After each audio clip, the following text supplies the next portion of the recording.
On July 4, 1989, just on U.S. Independence Day, a very interesting event took place in Europe. There are no particular details about how it started, but there is quite a lot of photo material about how it ended. In general, it was this way. 1989 is the year when perestroika in the Soviet Union was in full swing and threatened to come to a climax. The last Soviet troops were withdrawn from Afghanistan, and in 4 months the Berlin Wall will be torn down. The relationship between the USSR and NATO was fairly friendly, so many of the interstate events that could lead to serious conflicts in earlier years were often simply put on the back burner. At about 10 o'clock in the morning, a NATO radar station at a military base in the east of the Federal Republic of Germany detected an airplane flying toward the border between the German Democratic Republic and the Federal Republic of Germany. The altitude of the object was about 12,000 meters and its speed was 740 kilometers per hour. Well, the alarm was not immediately sounded because Soviet planes flew frequently along the border with NATO. But when the intruder crossed the border,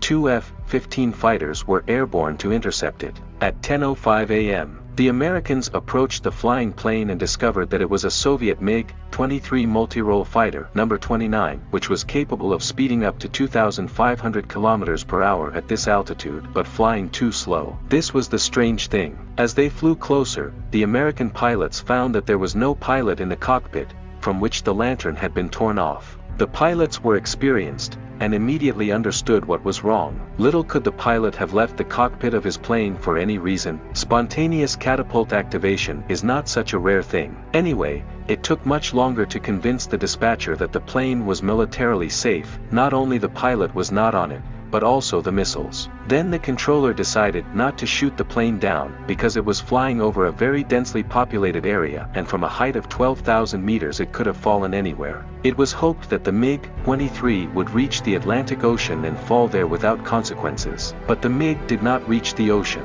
It was blown a little southward, flew all over Germany, southern Holland, and crashed almost on the Belgian border with France. It ran out of fuel. It was not without unpleasant consequences. The plane crashed into a peaceful farmhouse, killing 1 man. However, it would have been better if it had fallen on a major city, like Lille, which it was approaching. After the story of the unguided fighter jet flight was over, diplomatic events began to unfold.